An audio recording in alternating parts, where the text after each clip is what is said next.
Assalamualaikum warahmatullahi wabarakatuh. Perkenalkan, nama saya Rizky Sunjana. Saat ini saya akan melakukan tugas praktikum jaringan komputer. Di sini sudah ada soalnya,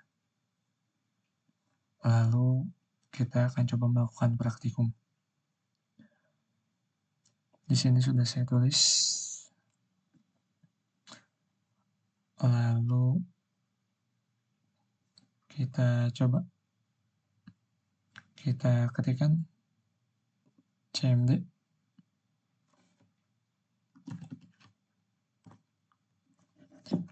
Yang pertama kita coba dulu untuk perintah cd, yaitu untuk memindah directory.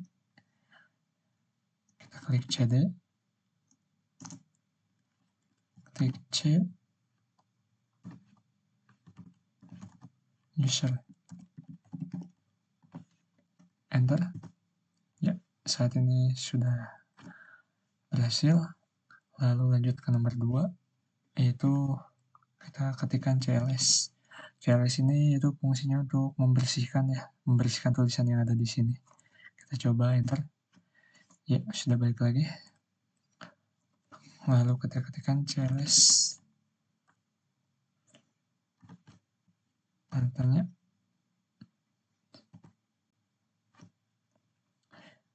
Ini menampilkan file bantuan, memberitahu file bantuan dasar, perintah yang lebih kompleks akan memiliki file bantuan yang lebih mendalam.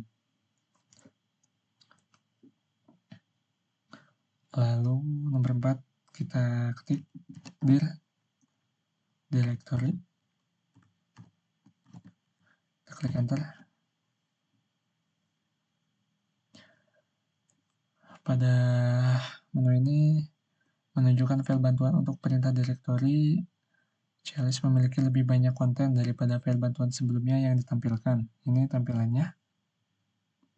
Lalu kita masuk ke nomor 5, yaitu kita klik ipconfig.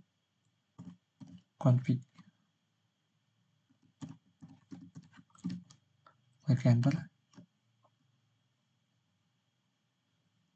Ya, ini tampilannya. Perintah ini digunakan untuk menampilkan informasi seperti IP address, netmask, gateway, hostname, bahkan lama waktu sewa IP address pada network adapter yang terpasang pada komputer. Ya, berikut tampilannya seperti ini. Kita clear dulu. Kita lanjut ke nomor 6, yaitu kita ketikkan ipconfig all.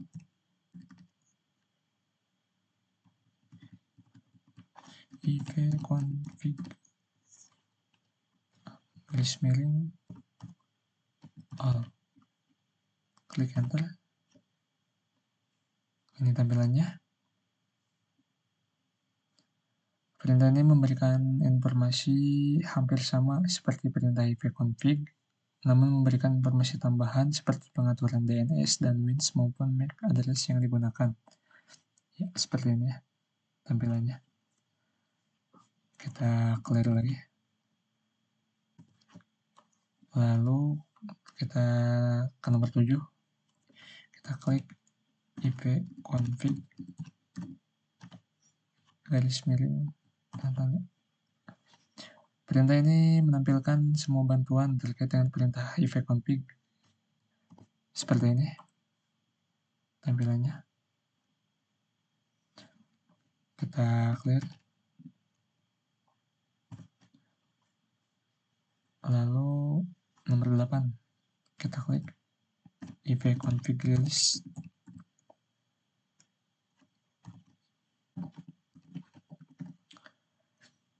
Ya, perintah ini digunakan untuk melepaskan atau mereset semua settingan IP pada address. Apabila perintah ini dijalankan, maka konfigurasi IP address komputer akan menjadi kosong. Ketika dijalankan, koneksi akan dinonaktifkan, kemudian diaktifkan kembali, tetapi komputer tidak mendapatkan konfigurasi IP address dari DHCP server. Kita coba.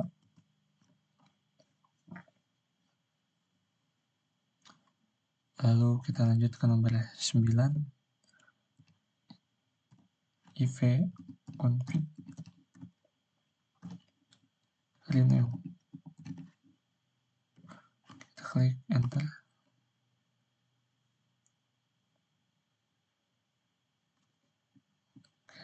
Oke, lanjut. Nomor 10 yaitu ip config display. Enter. Seperti ini tampilannya.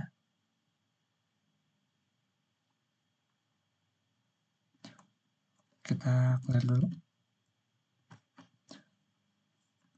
Lalu kita masukkan ber11 iv config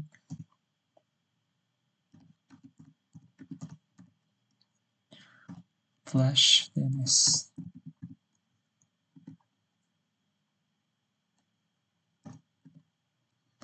Klik enter. Ini digunakan untuk mengosongkan atau mereset DNS cache. Lalu nomor 12 kita klik ip config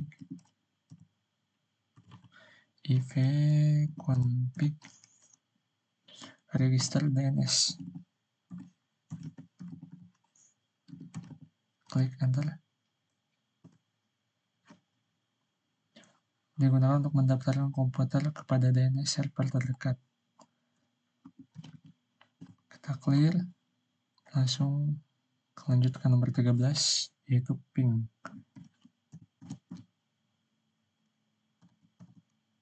Klik enter. Ini tampilannya. Digunakan untuk menampilkan berkas bantuan untuk perintah ping seperti ini ya. Lanjut nomor 14 kita ketikkan netstat. Enter. Perintah ini digunakan untuk menampilkan informasi statistik koneksi jaringan dari dan ke komputer yang sedang dipakai. Pada prinsipnya, netstat sama dengan task manager. Jika task manager menampilkan proses dan aplikasi yang sedang berjalan, sedangkan netstat menampilkan layanan informasi jaringan yang sedang dipakai beserta dengan informasi lainnya seperti IP dan portnya. Ya, tampilannya seperti ini ya.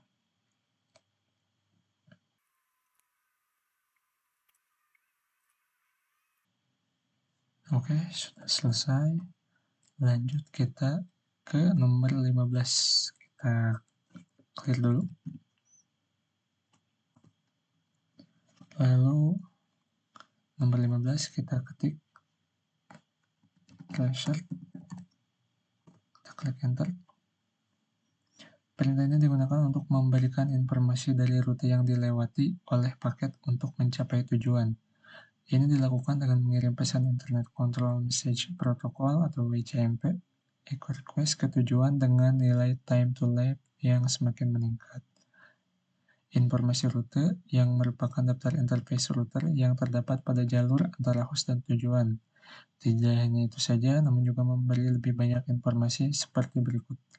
Yaitu bisa mendapatkan nama ISP dari perangkat yang digunakan untuk online, melihat semua router atau jalur yang telah dilalui untuk bisa terhubung ke jaringan yang terputus, lalu mendapatkan informasi mengenai nilai latensi, mengetahui dengan titik pasti titik mana yang menjadi pusat terputusnya koneksi internet, membantu memberi informasi mengenai kualitas jaringan, sehingga tracer load ini bisa menjadi alat untuk menganalisis kekuatan jaringan yang digunakan.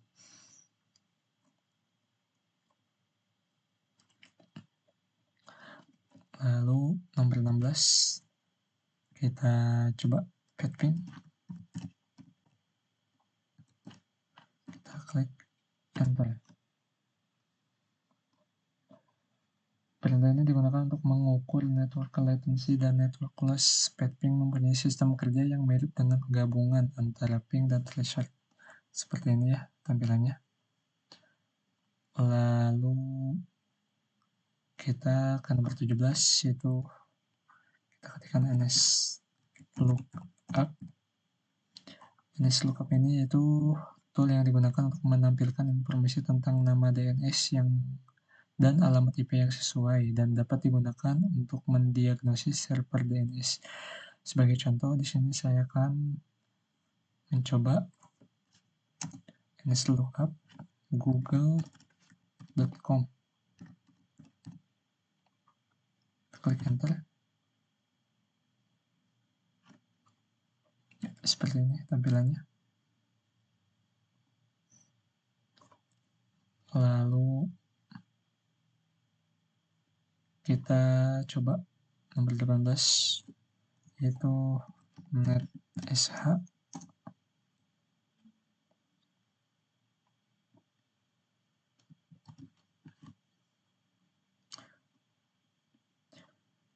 Perintahnya digunakan untuk menampilkan atau mengubah konfigurasi jaringan komputer yang sedang berjalan. Ada beberapa hal yang bisa dilakukan oleh NetSH seperti mengonfigurasi pengaturan jaringan seperti IP address, subnet, mask, default gateway, DNS, WINS, firewall, atau melihat profil Wi-Fi yang pernah terkoneksi dengan komputer dan fungsi lainnya. Kita akan coba untuk nomor yang 15.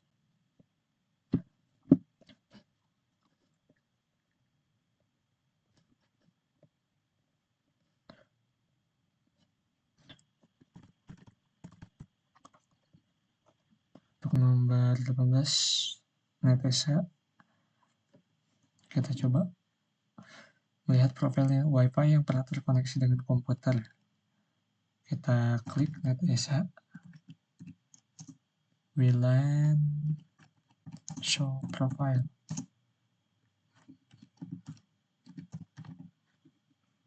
Klik enter. Ya, seperti ini tampilannya. Ini adalah Wi-Fi yang pernah terkoneksi dengan komputer ini. Lalu ke nomor 19, kita klik root, enter. Seperti ini tampilannya. Root ini digunakan untuk menambah, membuang, atau menukar perintah routing table dalam sebuah host. Perintah ini biasanya digunakan untuk host dalam sebuah jaringan yang mempunyai 2 atau lebih router. Rute ini digunakan untuk menyusun trafik komunikasi host berdasarkan IP dan subnet serta router atau gateway. Contoh penggunaan yaitu route print untuk mendapatkan perintah sewaktu routing table. Kita coba ya. Route print. Enter. Ya, seperti ini tampilannya. Lalu kita clear dulu. Nomor 20. Kita coba net. Klik enter. Ya, seperti ini tampilannya. Net ini akan melihat opsi seperti tampilan, pengguna, sesi, mulai, dan berhenti. Masing-masing opsi ini dapat membantu Anda menganalisis konfigurasi jaringan dan membuat modifikasi. Baik, sekian praktikum dari saya. Mohon maaf apabila ada kekurangan atau ketidaksesuaian. Sekali lagi mohon maaf karena saya juga masih belajar. Terima kasih atas perhatiannya. Wassalamualaikum warahmatullahi wabarakatuh.